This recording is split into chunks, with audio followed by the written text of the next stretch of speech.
we have this myth about why inequality exists. Not only is the myth based on a false assumption or an outdated assumption, but the false assumption in and of itself is part of what enables inequality to continue reproducing itself even when women are not acting in those ways. So what you basically get is this kind of scapegoat for inequality.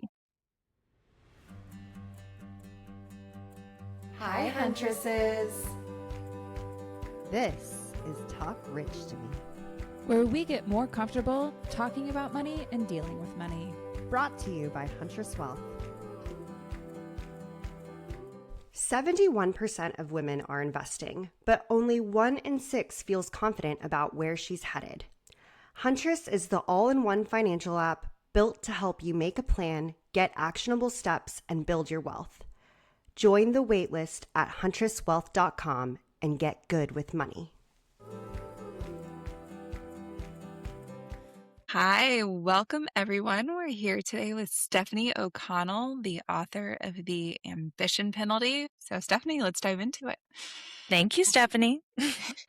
Thank you for being here. So, you wrote The Ambition Penalty, which it changes a frame of reference. Like, I don't know how you saw the world through this lens. And before we dive into like everything that it says, where were you when you decided to write this book?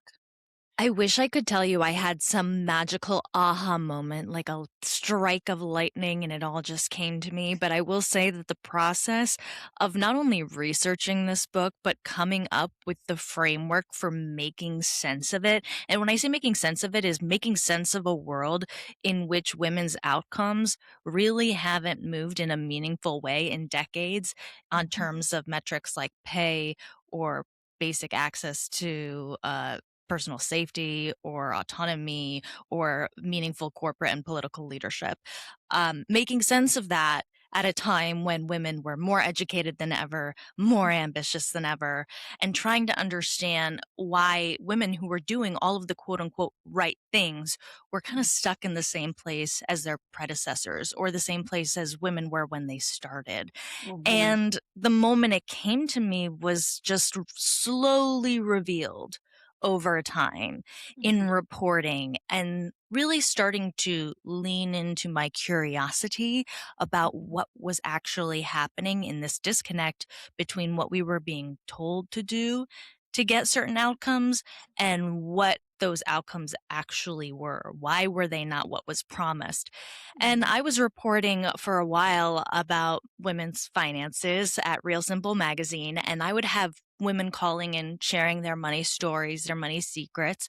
And one of the stories that really struck me was about a woman who was negotiating her salary. She worked in tech. She had religiously followed HR experts on Instagram. She was just like taking copious amount of notes. She'd even taken a negotiation class in college, like really, truly did all the right things. They say women don't choose high paying careers, right? No, she's got all her boxes checked. And she goes in and she implements all of these best practices in negotiating her pay. Her job offer is then rescinded. And I was like, wow, that is really traumatic. That is really traumatic thing to go through, to be told that the biggest barrier to your opportunity is your unwillingness to be confident or ask for more, only to have that confidence and asking weaponized against you. And what I found as I was researching her story was that it wasn't just her, it was a pattern. And it was coming up in the data too. And it was really interesting because that was in stark contrast to so many of the sayings I had heard, and I think a lot of us have heard, like the worst they can say is no. And it never hurts. Will come out of my mouth so many times. Yes.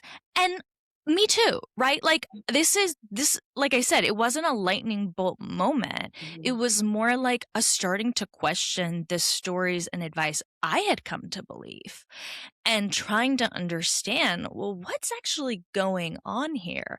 And that's what motivated the start of this journey, which has then gone on to reveal like layer upon layer upon layer around what that disconnect is.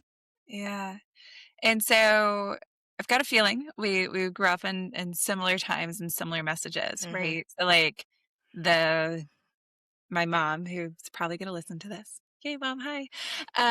Like telling me I could do anything, right? Yeah. Like, it's very important for her to tell my sister and I, we have a brother too, but really for my sister and I, like, we can do anything. We can do anything a boy can do, right? Like, world is your oyster.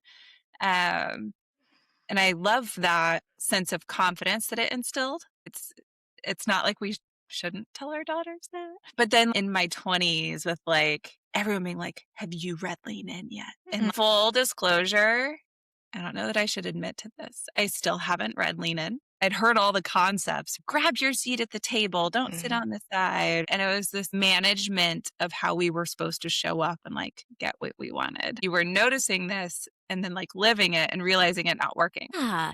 Well, it's so How did you go interesting. from this feeling to research and the data to like back it up? One of the things that became very clear to me early on was that people were conflating what works for straight, white, upper middle class men with White what male and works for female. everyone.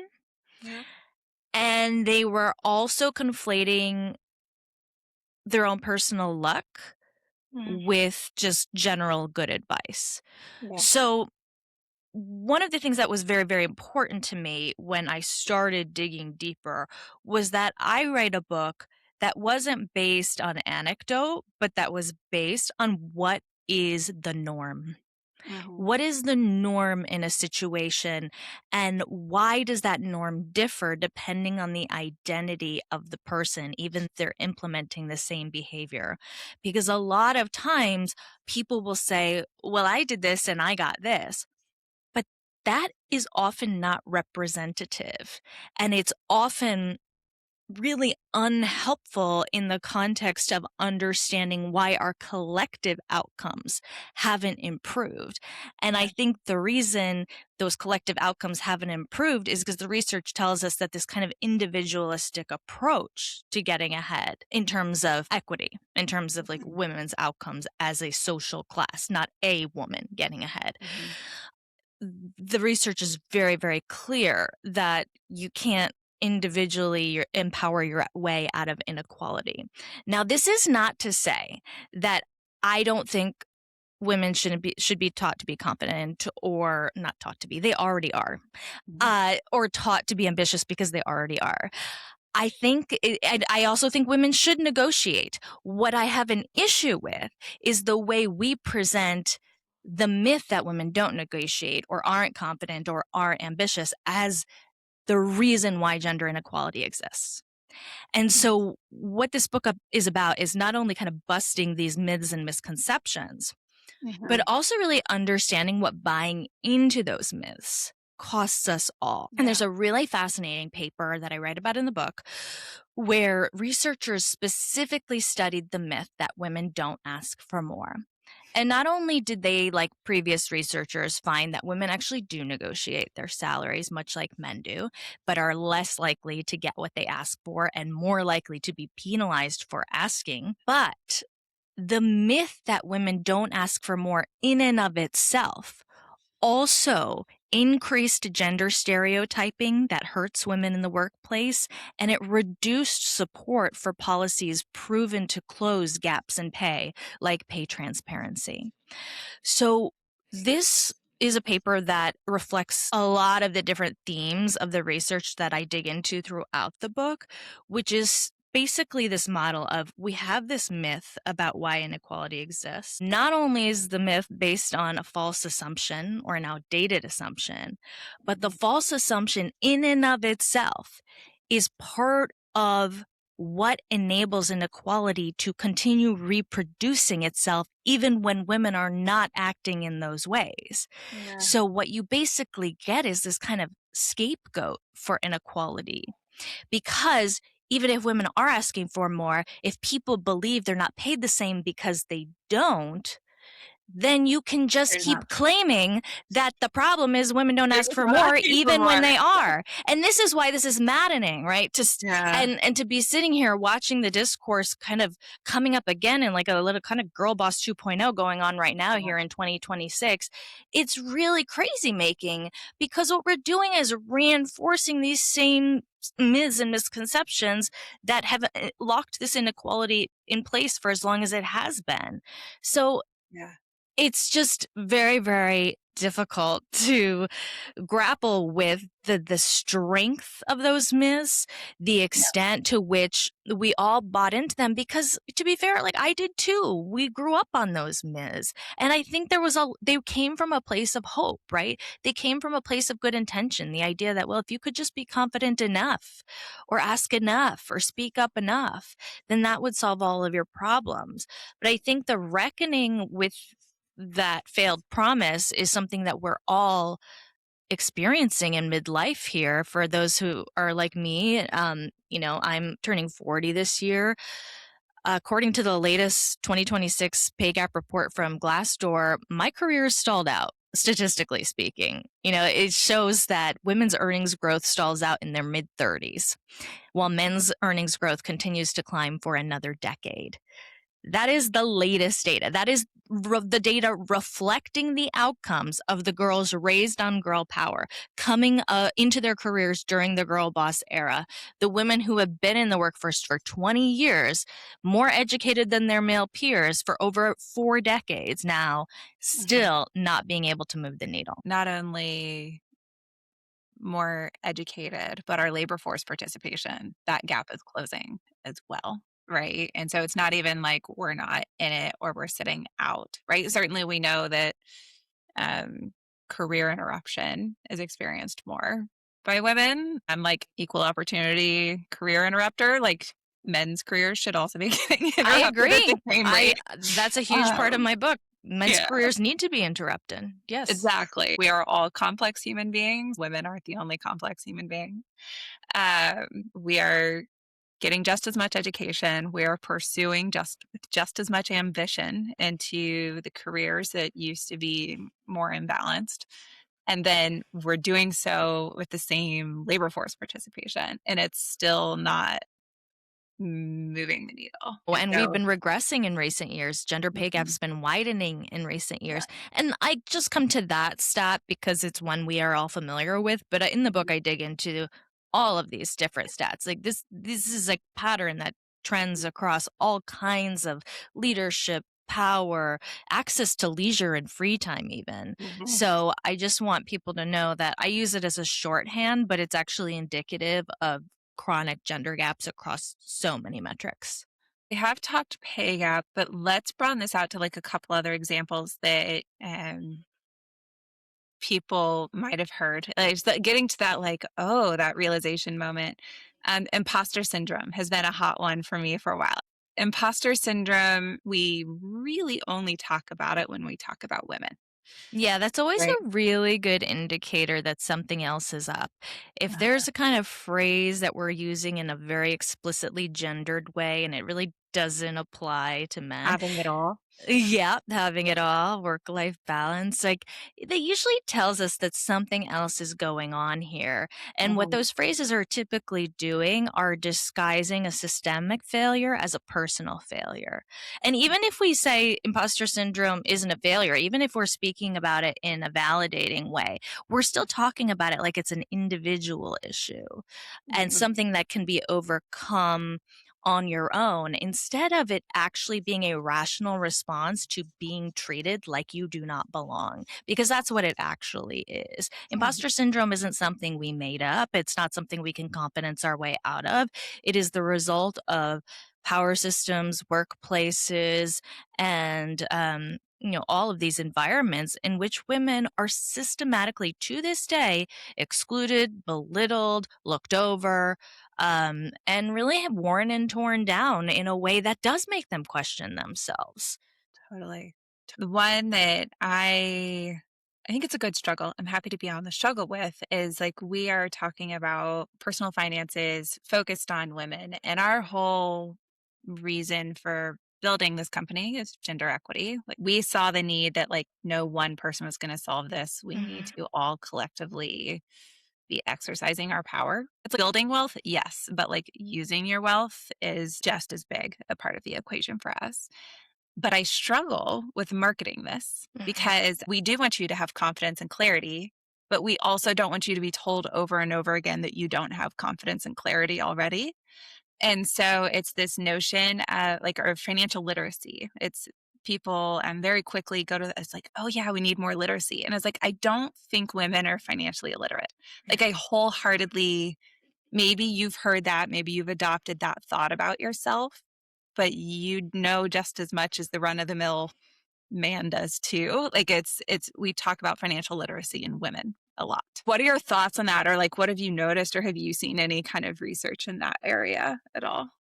I think it comes back to a little bit of what we were talking about with the imposter syndrome, which is that we're speaking to a feeling or a circumstance that's real. Like Mhm. in real terms, women are being paid less, they have less wealth.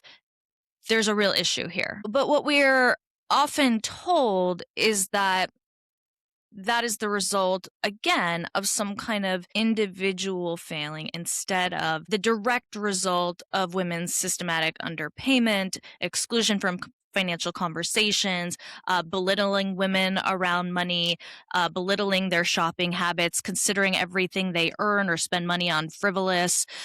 This History of is asset ownership and right. access to products. Yeah. Right. So I always want to think about framing the conversation as outcomes that have been purposefully engineered and why they are engineered in a way to exclude some of us more than others, and what it looks like to push back against that systematically. And that includes, whatever we're doing for ourselves, but it also must include a collective element. I think sometimes even when we recognize a problem as being systemic or structural, we still come back to this framing of like, what can I do, me as an individual? And I think there's value in figuring out how you're going to like cope within systematic constraints in a way that works sustainably for you. But I Mhm. also think that actually reshaping systematic constraints is not an individual project. So, one of the things I like to do is incorporate a collective element into anything I'm trying to do. Yeah.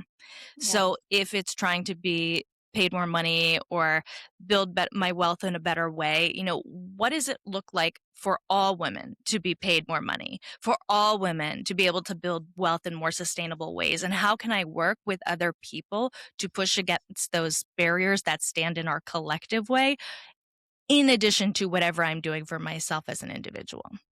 Yeah, and there's something to the personal responsibility of knowing the system you're working in and the reality that you're working in and like using the tools that are right and recognizing like participating in collective, even if it's using your voice or I think like we always go to community building too, but like talking with other people to help get alignment and ideas and as a whole helping reshape. I was at this was a job a little while back and I like noticed that even like within the role, people doing the same job, they had like different titles. Mm-hmm. And it was very much so like it's a startup. It's scrappy. There's not like published handbooks on who gets what title. But like, I noticed the pattern. I like literally put together a PowerPoint presentation showing the unequal triangle of power of like men That's and women. awesome. Um, well, and I showed my boss, I like did a coalition building of like, private meetings to like show people, and they're like, "Cool. What do you want us to do with this?" I was like, "I don't know. Fix their titles." Mm, I don't know if you have the money, right, to do financially the difference, which I think that was addressed in some cases. But I was like, just even appearance's sake, right? Like, can we at least go for equality on some level? But it also just feels like historically, I was in an okay position. My title matched what I was doing. Turns out my pay didn't, mm. right? And I was not successful in individually negotiating there, but at all future companies, I had the information to like do better. But it probably cost me something in the Yeah. work environment to go do that. But it was like for everyone and it felt really good. I don't know. No, I think that's so valuable. And I also think about this myself. I will tell you that the process of writing this book has basically decimated my career. In terms Well, of you revenue better building. love being an author. um, not in terms of my audience. My audience is bigger than ever. I think it's the best work I've ever done. Uh-huh. Um, But just in terms of, when you speak truth to power, there is a Mhm. consequence. So I'm not going Yeah. to sit here and say that there aren't some consequences. But I also do believe that as someone with relatively more privilege than most people, that's Mhm. my role to play. Yeah. And I accept that. But also, one of the reasons I am able to accept that better is because of community, because Mhm. I have built a lot of resilience over the course of my life. And I don't think of my life anymore as an individual project. I think of it as a collective project where in some seasons, I have to lean on others, and in some seasons, they have to lean on me. And that makes pushing back much more sustainable. It is too hard to do this completely alone, just like it's too hard to try to get ahead in your career completely alone. These are very powerful forces, right? Standing up against systems of power, especially in 2026, I feel like we are seeing examples of this on a daily basis, is a huge risk. Yeah. But it is really meaningful. And also, that's something that's important to model. I think resistance, demonstrating that, trying to live a daily practice of resistance is something that people can see. It can be contagious. It can really reshape what is appropriate and norms. And I think some of the really best examples of that have really been in the dating market, honestly, in terms of just the kind of behavior that is no longer considered acceptable. Yeah. But I think we can translate some of the lessons from there into the rest of our lives too, and work on cultivating these daily practices and seasons of resistance. Yeah, and I think of my life as a collective project. That is like such a beautiful statement because I think also as women, there's a burden of carrying everyone around us, right? Like a lot of people Hmm. rely on us, but there is just something really positive and proactive and empowering of like my life is collective, It right? took me a long time to get here, let me tell you that. Yeah. Like, when people used to ask me, what do you regret or what advice would you give your younger self? I really struggled to come up with an answer, but that's the answer I would give now looking back. I think the thinking of things collectively and understanding my own life as a collective project, as an interdependent, not an independent, not a dependent, but an interdependent Mhm. project, that is the biggest thing I wish I knew sooner, because it's Yeah. just totally unsustainable to build in either extreme. It really does, if you think about getting ahead collectively as a long-term project, I think that really helps too, because you can look at those moments and be like, it didn't work, I faced backlash, but it is the it is that kind of collective resistance being practiced over the long term that historically has moved every major outcome. You look at the civil rights movement, you look at the women's movement. I think we really lost the lessons of that time, and we stopped thinking about what we need to do to access equal opportunity as this collective project, and we started thinking of it as a self-optimization project. It Mhm. really changed from history to self-help, this Yeah. idea of women's power or anyone's power across marginalized identities. And that's where we really lost the plot. And I think we need to go back into history and learn some lessons. Yeah. That's one of like in the financial realm. One of my favorite things to learn about was the mutualistas. Are you familiar with No, tell mutualistas? me. So they're co-ops, cooperative, like mutual aid Mhm. organizations that were specifically heavy in Texas, but perhaps in other states as well, that were Hispanic based, a lot of times excluded women. There was a handful of them that allowed women, and I think there was even one women's only one. But this was like the foundation of mutual aid, which did mean money. Like there was like self-insurance, Mhm. right? Supporting each other's businesses, helping each other in the family. And that doesn't exist anymore. the notion of like, oh no, my dues are literally helping my neighbor get medicine. You can see a lot more of the collectivism when you look back to those models. There is like a really big power in like seeing your community benefit from your participation. Well, I think one of the best contemporary examples of this has been what's been happening in Minnesota in 2026. There has Mhm. been remarkable community action, mutual Yeah. aid, neighbors looking out for one another, business owners, you know, providing donations. I do think in marginalized communities that model Mhm. is there often, and that's why centering those people who are dealing with being on, constantly having their fundamental personhood attacked and centering their voices is so powerful because they are the people who deal with this constantly, and they have not only the history but like the contemporary reality of a system that's working to exclude them and trying to survive it and find alternative ways of living that work better for everyone. And that's where you see mutual aid coming up and community organizing. Certainly in the book, I talk about union membership and just how much that reduces inequality, not just across gender, but across racial and ethnic identity as well. There's You're saying so like the many pay lessons gap to pretty much learn. disappears in union environments, right? That's right. Yeah. Well, okay. There's a little nuance in terms of gender pay gaps in unions because a lot of some unions are still very much in industries that Mhm. are very male dominated. Yeah. So It probably unions, maps to being older industries, right? yeah, I don't know exactly terms of the timing, but it's like Mhm. Um, my husband, for example, is in a stagehands union, and so he has excellent benefits. But women are still very underrepresented in that field, and so I wouldn't be surprised if even if the women who are there, who are working at the same level, are not experiencing a gender pay gap.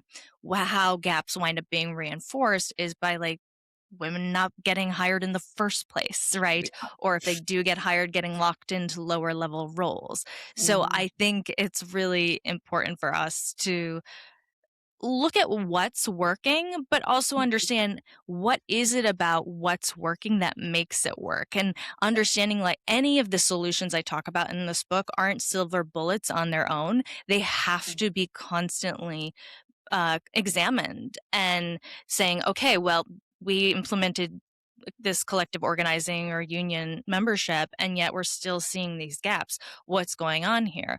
Well, it turns out every other union is doing okay, but you aren't. So this is telling you now something else in your environment. And it's that constant curiosity that really is necessary if we're going to be taking this work seriously instead of, again, just chalking up these gaps to false assumptions like women just Mhm. choose this or don't want this or aren't ambitious or don't ask. I'm sure you've heard of the glass cliff concept, Mhm. right? Mhm. And I'm sure there's something to whether it's a feeling or a reality, and it's probably both, that like you've got to show up with the data and the evidence and like ready to prove your point in this realm. What pushback have you gotten on this concept? Oh my goodness, you can't imagine, but maybe you can, how depending on how much time you spend on the internet.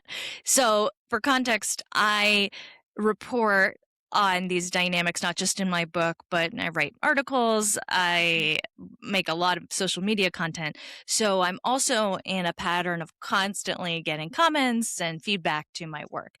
And it's really just so fascinating because it really shows you that people are much more committed to justifying inequality than rectifying it.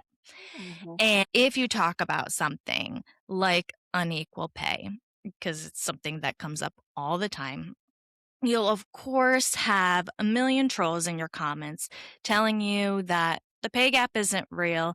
It's just that women choose lower paying jobs. I can go on and on and on and on and on. And I have. That's why I wrote this book. And I can go through one by one by one and debunk every single one of their false claims that they are repeating to me because Mhm. I already know the playbook. I've been reporting on this for years.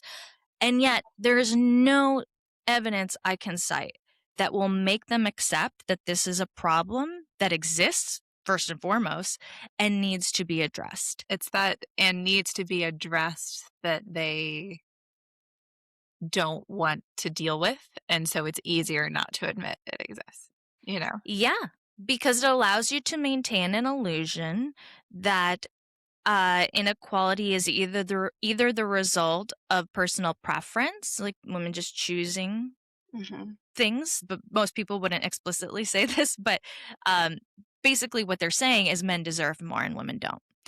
Yeah. But that's really, I think, important to call out because that actually does make people uncomfortable when you call it out, and it should.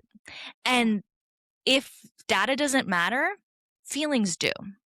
Yeah. You know, I can sit here and cite 100 papers, it won't change their mind. But if I make them uncomfortable, then I have a shot. Yeah, I it's important to note that, like, men and women have adopted these myths, and I think it's a very Yes. human thing to feel an obligation of if you see a problem, needing to address it, so it's Mm. easier to pretend the problem doesn't exist. Well, it's also easier to believe you can self help your way out of a problem, right? Oh, Because yeah. it's like, Of can you imagine if the real barrier between you and the job you wanted was how many exclamation points were in your emails? Like, that would really make things so much easier. And I think that's one of the reasons, that I bought into the belief system too, as somebody who does want that. Yeah. How liberating would it be if I could just power pose and then the world is equal, right? How amazing would it be that if use the right combination of words or stop saying sorry, then suddenly, like, Yeah. doing the same things as my male peers gets me the same outcomes? That would be a dream. Yeah. And I think there is a real desire for that. There is Mhm. constantly this desire to kind of, especially in a world that is so challenging literally for everyone, even the most privileged people. It is Yeah. very uncertain. It's very unstable. It's very hard to feel like you have any sense of control. And the illusion of control that I think this kind of self help framework gives people can be very seductive. What policies are shown to work? What actions are shown to work?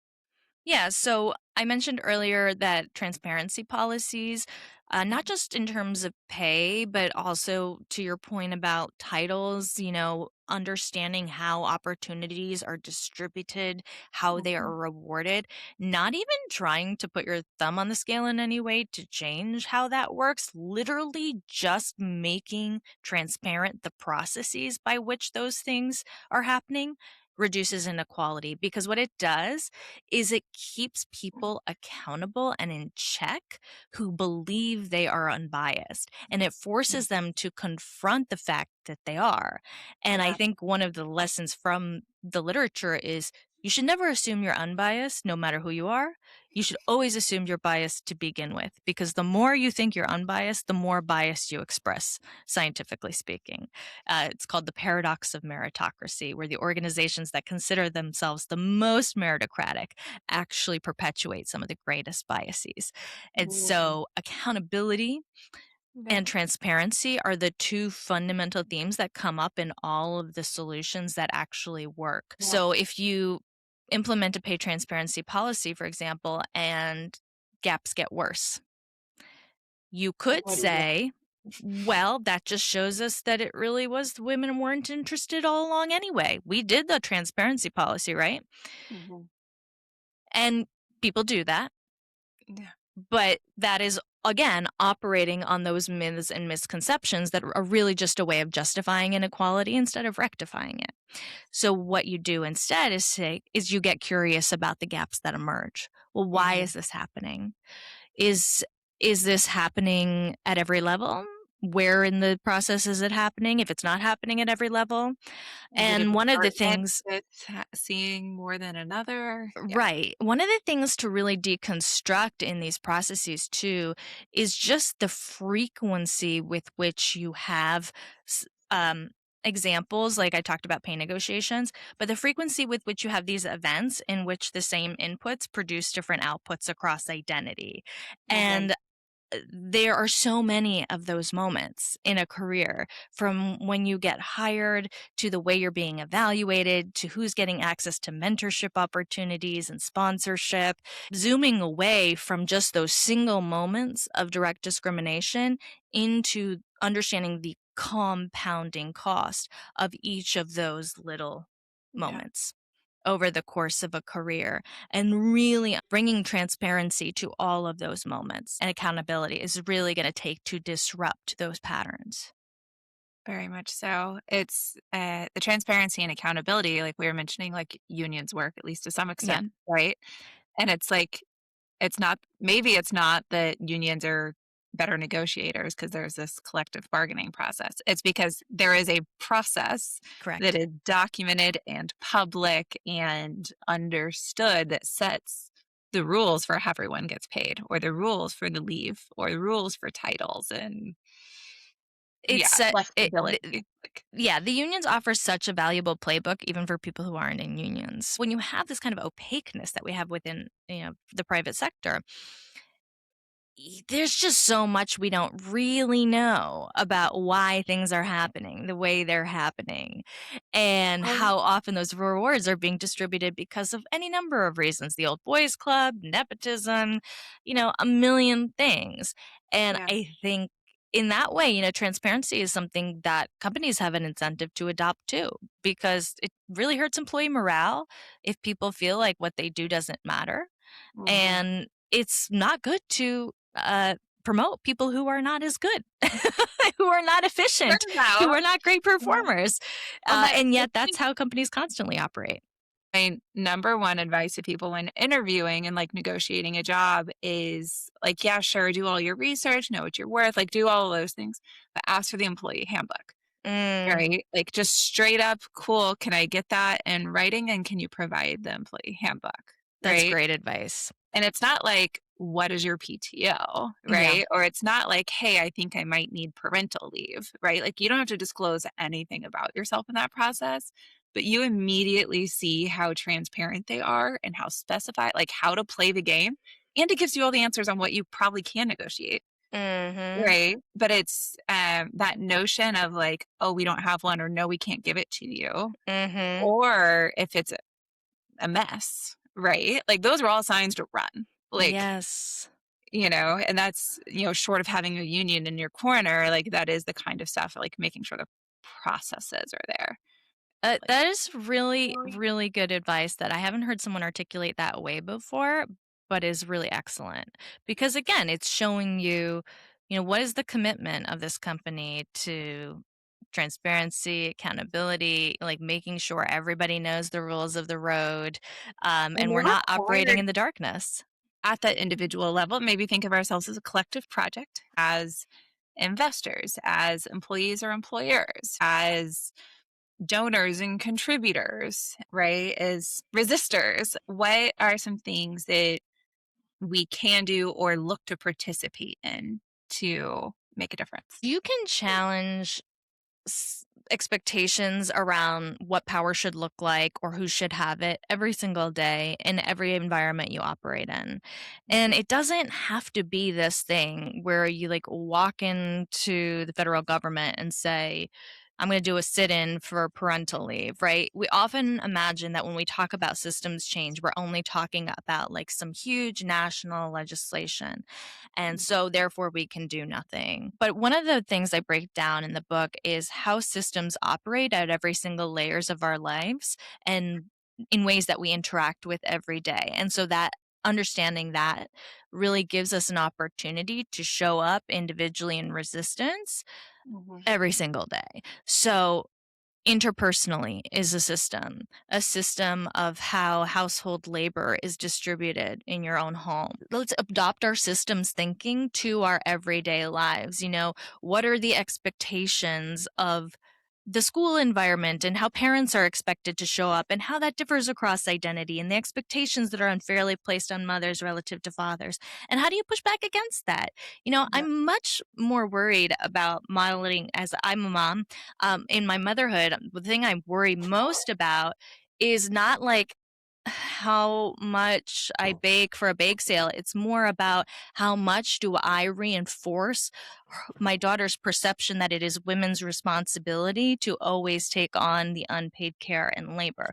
I believe that labor is valuable, but I believe it's also critical that that labor is shared, and my daughter knows that, and I model that. So that's an example of a way I think about, what I'm doing on an individual basis every day to operate in a more systems thinking level and challenge perceptions of power or what it should look like. Thinking in terms of interpersonal, organizational, and finally, on top, you have political and cultural. But even within that broader system of the political sphere, you've got a lot of levels. And one example I've been using recently is I'm based in New York City, and just in 2026 alone, they've expanded 3K programs for free preschool.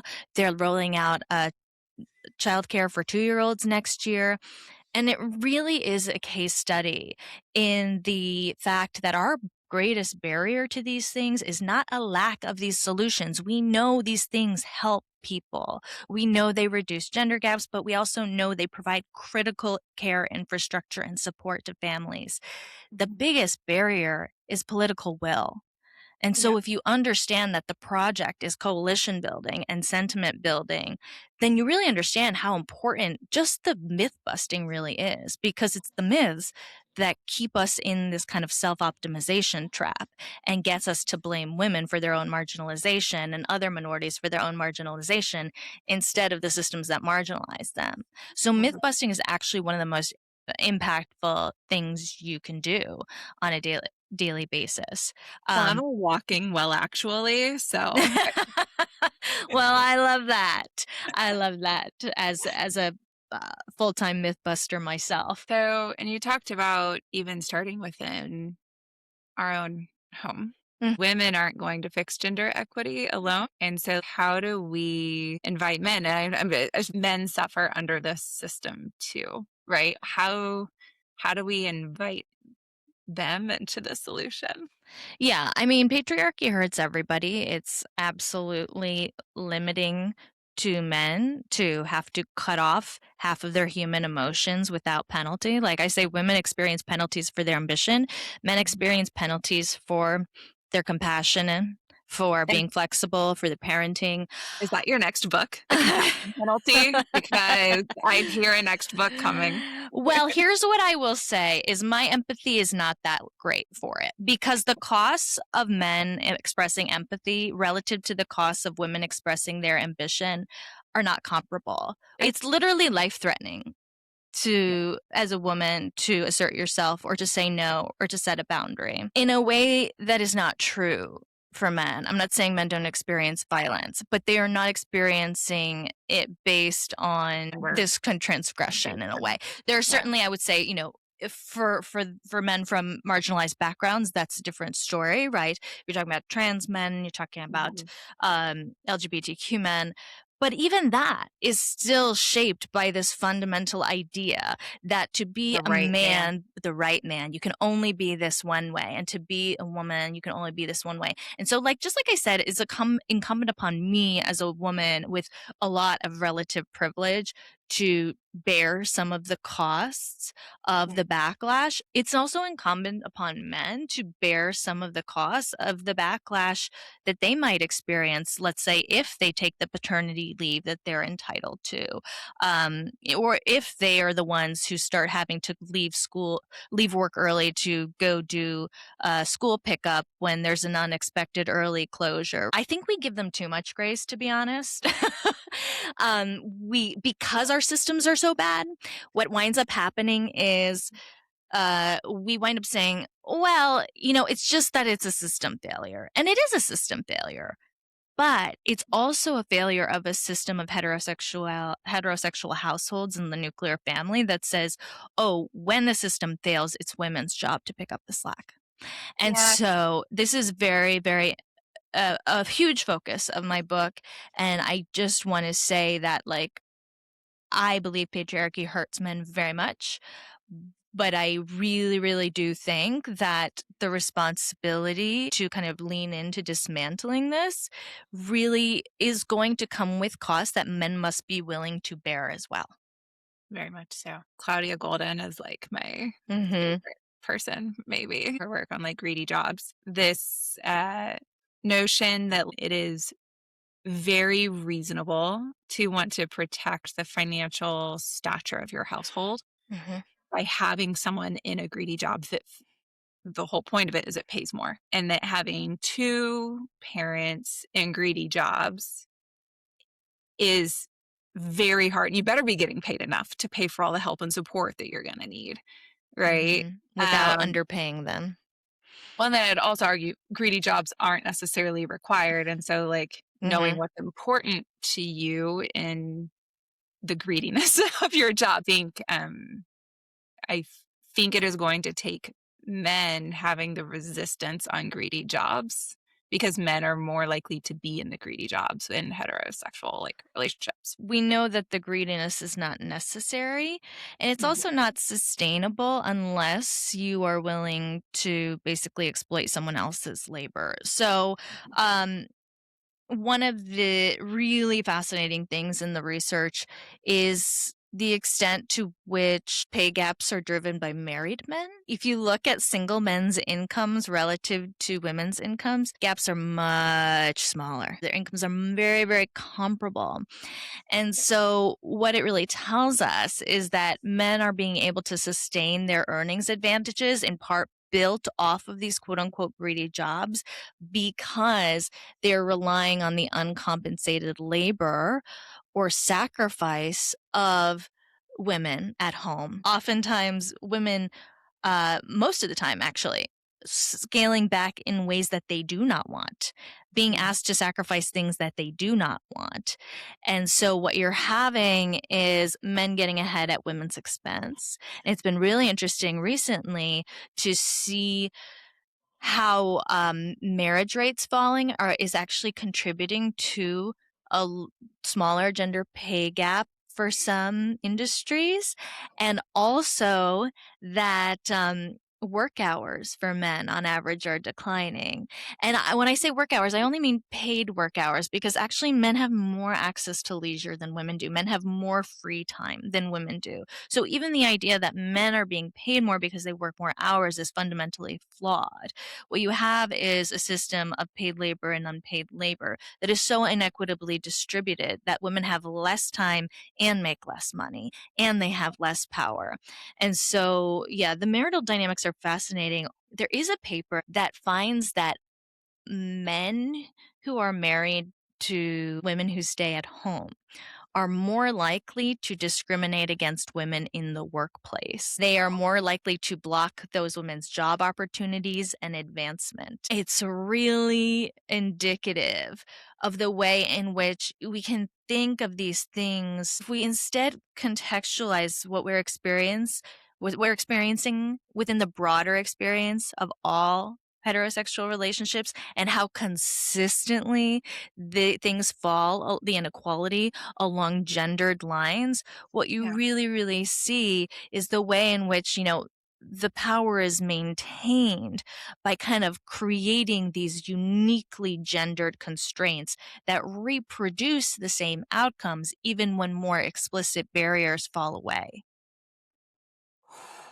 Women who are suspicious or worried about like working for women. I mean, I hear that all the time from people, and it's people I genuinely view as like feminist, but Yeah. and the biggest problems I've had in the workplace from a sense of fighting to like maintain a sense of power and equity is with men who have stay-at-home wives. Well, but I here's the don't thing know is, why, right? so this is why I said I wrote a data driven book, because what you just articulated about your experience is data backed. What people are saying about women who block other women is really not backed by data in a meaningful way. In fact, women do better the more women are represented in the workplace. It's like there's probably plenty of shitty female leaders Oh, and because there I are mean, plenty of shitty male leaders. Like there's not like a greater correct. balance of shitty women leaders. That's right. Yeah. And there are women who get ahead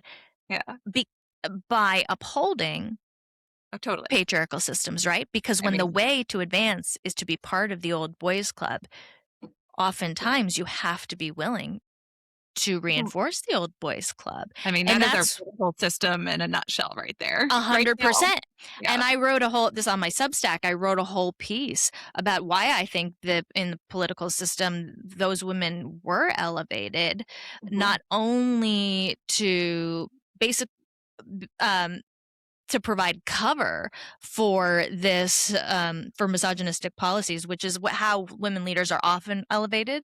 They'll elevate a single woman into a position of power, and then exactly. And then the likelihood of another woman being hired, according to this analysis of S&P, I think it was 500 companies, the probability of another woman being hired into a top position drops by 50% because they're not actually interested in meaningful inclusion or rewarding women equitably.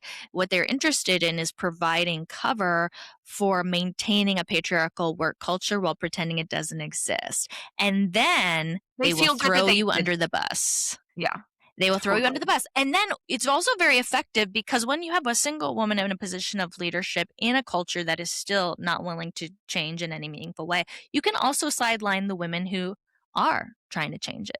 And you can cast that woman as ineffective to everybody else at the organization. And you can say, that must be, we tried a woman leader once, that didn't change anything, right? So it's really just that women leaders are the problem. And again, what we see in the data is as soon as you have women represented at scale, not a woman, but at scale, 30%, you start to get a tipping point where things really start to shift because because that way you have enough women at the table that they can meaningfully challenge the culture instead of having their perspectives sidelined, even if they are in a position of leadership. You're incentivized to play by these patriarchal standards to get ahead. That is true.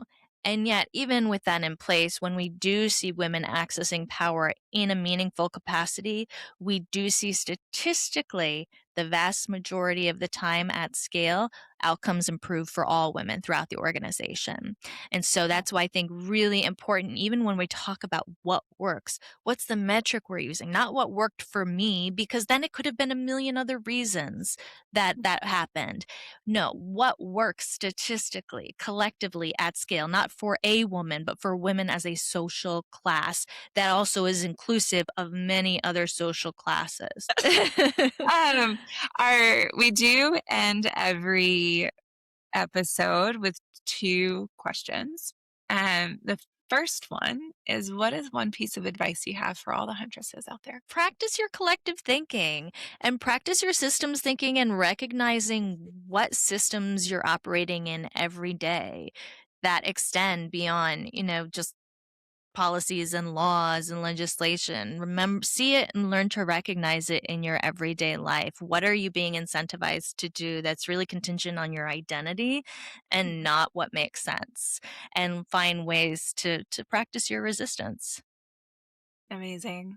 And Stefanie, what does rich mean to you? Rich for me is just being liberated to do whatever I want to do. And like I said, being able to take a risk and write this book and speak truth to power and do work that I care about, trying to support causes I care about, being able to show up for things how I want to show up for things. That's rich. That's really rich. I love that because it means you're rich now. A lot of times there's an aspirational answer, and I love that you are doing what's important to you. I appreciate that. I wouldn't mind if it were more lucrative. Look at that. The book is out May 19th. Oh, yeah. at me getting like $1 for every book sold, we're really going to hit the jackpot. Hey, one at a time. It takes one at a time. I appreciate that. If you enjoyed this episode of Talk Rich to Me, you'll love the Huntress Wealth app, where you can get more comfortable with money, make a financial plan, and make your money move. Sign up now at huntresswealth.com.